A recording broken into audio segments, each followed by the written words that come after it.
E aí, pessoal de Herpeto, beleza? Como é que estão vocês? Tudo em paz? Olá, tudo bom? Aqui é Cécio Fazolato. Como é que vocês Cécio estão? é doutorando lá na UF e esse aqui é Toby. Toby está aqui também para falar com a gente hoje sobre esse ambiente de Restinga e o que é que a gente está mostrando aqui para vocês. Esse é o ambiente que a gente vai trabalhar. Aqui nós temos uma formação de Restinga típica, onde a gente tem a duna frontal, que é essa aqui, com essa areia mais amarelada. E essa duna é o terraço do Holoceno. Aí atrás a gente tem essa planície alagada, que é o terraço pleistocênico que alaga, né? E alaga temporariamente durante um período do ano, ou pode ser também permanentemente alagado. Atrás, onde vocês estão vendo aquelas dunas de areia branca lá, ali é o terraço pleistocênico, são as dunas de areia branca, que é um ambiente bem específico e bem diferente desse ambiente aqui das dunas do Holoceno.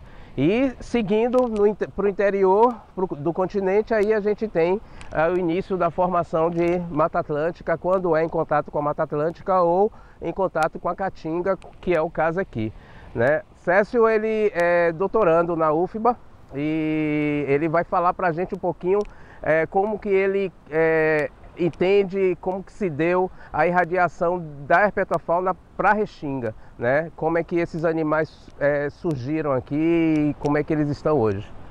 O interessante da Restinga, né, é que a gente tem várias hipóteses quanto como é que as espécies chegaram aqui. Claro que a gente está falando de répteis principalmente, né, ou anfíbios também em geral, mas também outros grupos de animais. Então, se vocês perceberem, a Restinga, ela não tem aquela característica de ter uma mata muito densa, então você não tem aquela grande cobertura de sombra e tal. Você tem principalmente uma vegetação mais baixa, tá bem espaçada, com o sedimento arenoso exposto e, consequentemente, vai ter uma grande radiação solar. Isso é muito importante para os répteis, porque eles precisam da temperatura para regular seu metabolismo, para poder facilitar o seu mecanismo de reprodução.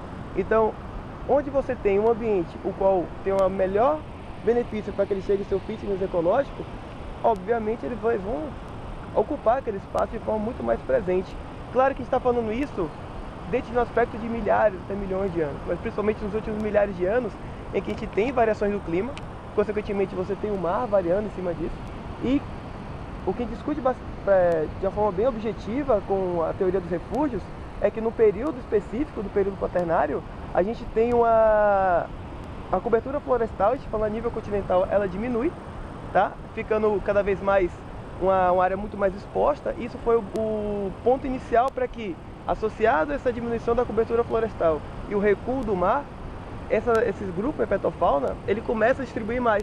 Então, novamente, quando a gente varia a temperatura da terra e a cobertura florestal tende a aumentar novamente, eles já não podem ocupar uma área mais florestada, porque isso não beneficia tanto o seu metabolismo, todos os seus aspectos fisiológicos. Então, uma vez que eles se estabeleceram nas restingas e áreas costeiras, que tem essa cobertura um pouco mais amena, com grande exposição solar, eles vão se adaptar muito melhor, ou seja, eles vão ficar muito mais presentes. Mas só que nós temos um problema com isso, né? Porque é uma faixa muito curta, com influência oceânica, com influência antrópica, com influência de vários aspectos. Então a gente não tem uma comunidade de répteis e anfíbios estabelecendo tão bem, porque é um ambiente que ele está o tempo todo em modificação, seja por antrópico, seja natural. Então, a gente tem a ocupação desse ambiente justamente porque nós temos condições ecológicas de forma geral que beneficiam a presença deles aqui.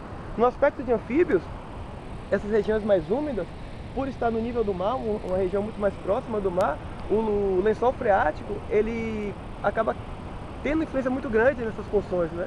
Então, por isso que acaba sendo decorrente a presença desses corpos d'água, como é que está o regime de chuvas, como é o lençol freático da região, ou seja, é um ambiente que ele praticamente é dependente de tudo que está ao redor. Então, a colonização desse local foi essencial e foi importante justamente porque possibilitou estar presente em um ambiente que ele é novo. Ele é recente, tem poucos milhares, e nos últimos milhares de anos foram várias modificações que ainda acontecem. Então, quando você abre a possibilidade, as espécies ocupam. Se você tem essa característica de grande radiação solar, grande exposição, e obviamente a gente tem uma mudança, ela não é o tempo todo quente, ou seja, você tem o próprio vento que vem das correntes oceânicas e a própria característica climática daqui da região costeira não chega a ser tão quente que nem o deserto, mas acaba tendo todo esse ciclo que é importante para a fisiologia deles. Agora, Cécio, por que é que você acha que animais como, por exemplo, o calango do Abaeté? O calango do Abaeté é um animal, nós temos aqui nessa área pelo menos pelo menos 4 espécies de teídeo, que são os calangos, teius, enfim. Por que você acha que o calango do Abaeté ele fica mais restrito à duna de areia branca e a gente nunca registra ele na duna frontal, ao passo que a gente registra, por exemplo, o Ameivula ocellifera, que é o outro calango que ocorre aqui, mais ou menos do mesmo tamanho, mais ou menos com o mesmo hábito, e a gente encontra ele tanto aqui na duna do Holoceno como também na duna do Pleistoceno. Por que você acha que isso aconteceu ou por que você acha que isso acontece? Porque isso é uma pergunta que as pessoas sempre fazem. E é uma pergunta que a gente vai continuar fazendo porque atualmente ainda é um pouco de achismo, porque são poucos estudos que temos de população e também no sentido histórico evolutivo, como estão separados eles. Por exemplo, o ocellifera, ele tanto ocupa Caatinga, né, quanto ocupa Restinga, ele tem uma grande distribuição. Já o abaetensis é um desses, por exemplo, a gente tem uma distribuição dele bem restrita.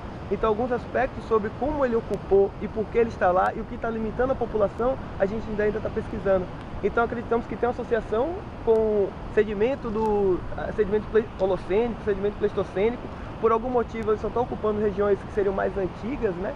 Ou seja, que já tem o sedimento mais trabalhado, por isso que ele é um pouco mais branquinho. E pode ser, por exemplo, eles colonizarem em um dado momento, mas com o passar do tempo eles não conseguiram ocupar outras regiões e ficaram restritos. Isso, consequentemente, houve processo de especiação que formou a abaetensis, né, nos últimos milhares de milhões de anos e outros grupos. E a gente já está estudando como é esse fluxo de alelos, como é que se está tendo ainda a comunicação entre as populações.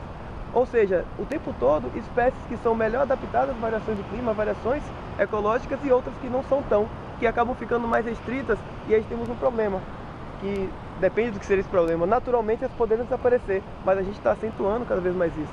Então pode ser o próprio histórico evolutivo e ecológico da espécie que está restringindo ela lá por alguma coisa, por algum fator que a gente ainda está discutindo, está pesquisando, e a gente só faz observações.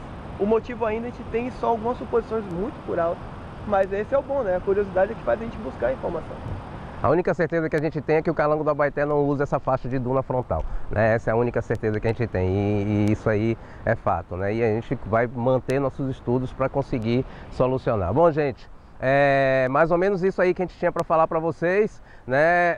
Esse é o ambiente que a gente vai trabalhar dessa vez, né? Então tá aqui a duna frontal, a planície alagada, que vem as lagoas temporárias e lagoas permanentes, a duna de areia branca e mais acima um pouco a mata de Restinga. Então esse ambiente daqui a pouquinho vai ser todo de vocês, né? Então se preparem e breve a gente vai também falar um pouquinho sobre equipamentos de campo, para a gente saber o que trazer para esse ambiente aqui, porque parece que a gente está aqui num ambiente bem agradável, bem tranquilo, mas não é bem assim não, né? Então a gente vai ter que preparar vocês também para virem para campo aqui e não sofrerem tanto assim, porque tem um sol lá em cima, tem um sol aqui embaixo, tem um sol lá atrás, tem um sol lá na frente, tem sol em todo canto. Então a gente vai precisar falar um pouco também sobre como vir para esse ambiente aqui, tá certo? Até a próxima, obrigado, César. Tchau, tchau.